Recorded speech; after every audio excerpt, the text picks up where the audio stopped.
Hey guys, for those of you who don't know me, my name is Billy of KnightDesigns, and today we're going to do a video on voice boxes. So I'll turn the camera around and we'll get started.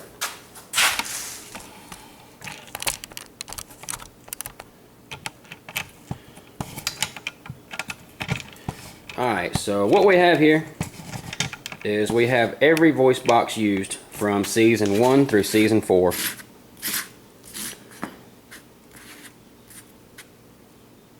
And the first one I'm going to talk about is the Pilot voice box. Let me kind of go over this with you a little bit before I do. So this is Pilot. This is a few episodes after Pilot, theoretically. I know there's recycled footage. You're going to see it throughout, but nonetheless, this came next. This is late season 1, season 2, or all of season 2, I should say. Late season 1, all of season 2, and this is season 3, 4.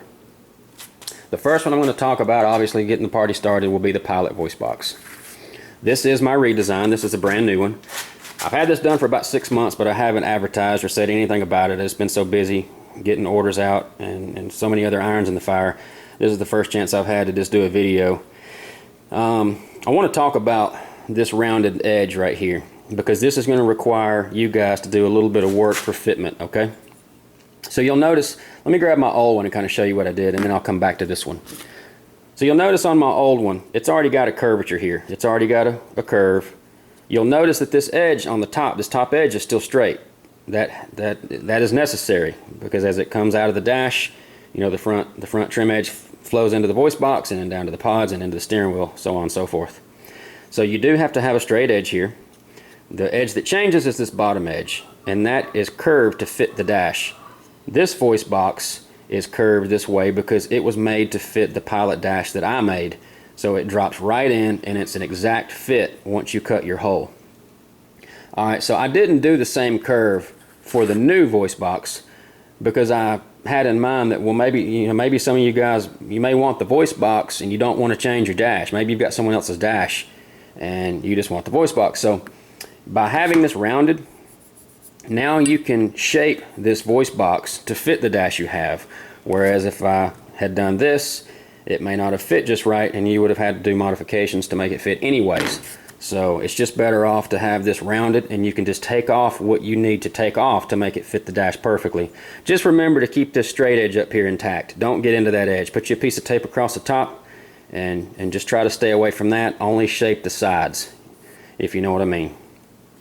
The other thing I changed in the new design is on the old one, trying to be, make things a little simpler or a little simplistic, I had put a one-piece overlay in the back to try and keep from using so many different acrylics.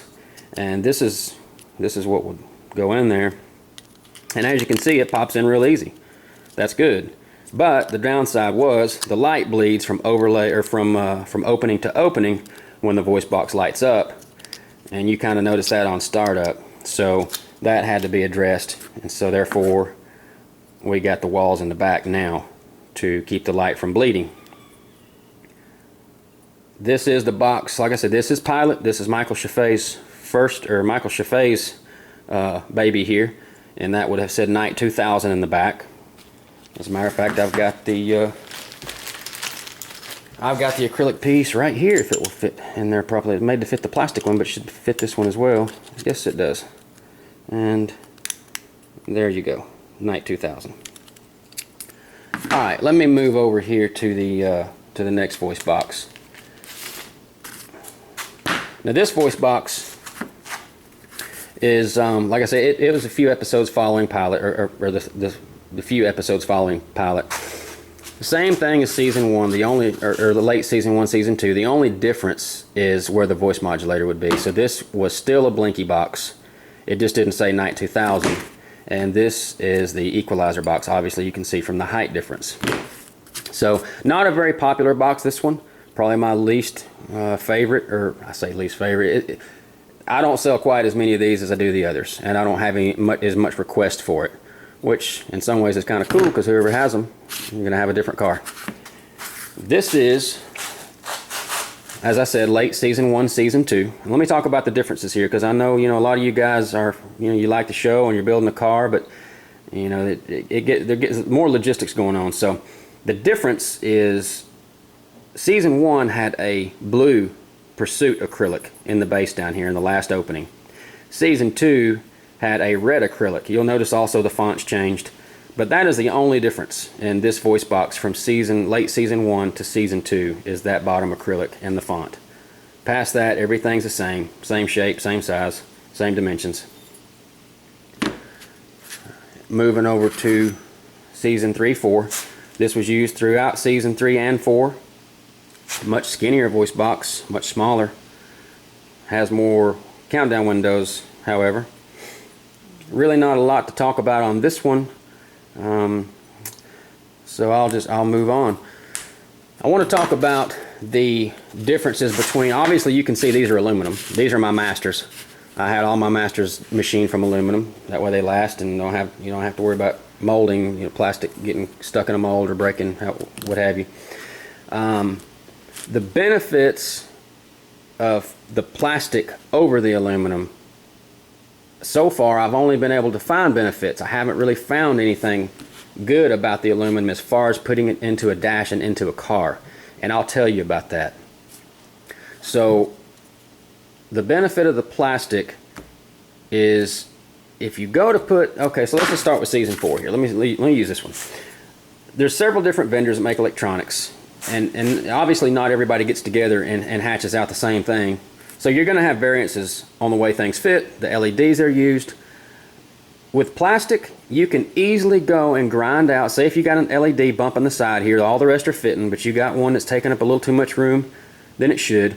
You can easily take a little file or a grinder and take some of that plastic out very, very quickly. Aluminum, a little more cumbersome. You got to have a little bit more, a little better tools. And that's the one difference. Okay, you can make quick changes to the back after you get it bonded into the dash. You can just come in, grind a little bit out, make your fitments work. And the next one, which is the big one, I'll use this one again. This is the biggest reason I typically only sell the plastic voice boxes, and that is because when you go and mount a metal voice box in a fiberglass dash, over time from temperature expanding and contracting the metal, it's going to crack the voice box, or it's going to crack the dash, the paint around the dash, around the voice box, excuse me. So you can see it if you look at your frame grabs in the show. Let me zoom in here a little bit more so I don't have to hold my hand back so far.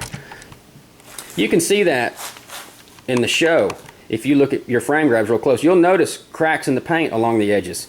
And that's just from the aluminum expanding, where they're filming out there getting 120 degrees in the day and cooling off at night.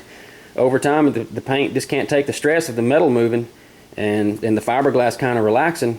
And so it'll crack the paint for sure. It's not a matter of if, it's just when. So for you guys that want to use aluminum, I'm not, that's totally your prerogative. I have no problem with that. But that is the reason I would not use aluminum, or these are the reasons I would not use aluminum, because I don't like to have to repaint something once I've painted it. It's a real pain in the neck. And like I say, it's gonna happen. And all these voice boxes blend, like the season 4 blends all the way around, all 4 sides. Pilot blends all the way around, all 4 sides. You'll have a blend line here, and you'll have one across the top and across the bottom. Late season 1, season 2 voice boxes, which are the same around the outer dimensions, you're going to have a blend line here, here, and here, here, here, and here. You've got a lip on the back right here, so when you cut your hole for that and drop it in, you really won't have a blend line there. You don't have to, it's not necessary to have one. So, but like I say, if you go with aluminum, you're definitely going to have a crack, and I'm not trying to steer anybody towards buying my plastic ones. I'm just giving you the facts. The other thing is price. Obviously, using plastic makes it very much more affordable. If running these out of aluminum, of course if I could run 50 of them at a time and sell them, the price would be very fair. But unfortunately, with just kind of onesies and twosies, and here one here, one there, that is very expensive to machine a couple of parts, because like anybody else, they don't want to run one job, they want to run 50, and I can understand that. So that's just another reason. Price, is another reason to kind of avoid aluminum. That's really about all I was going to talk about. Oh, but before I go, I wanted to say, I've been very fortunate to make a lot of friends in the hobby and meet a lot of interesting people, and even more fortunate to, get my hands on original stuff or dimensions.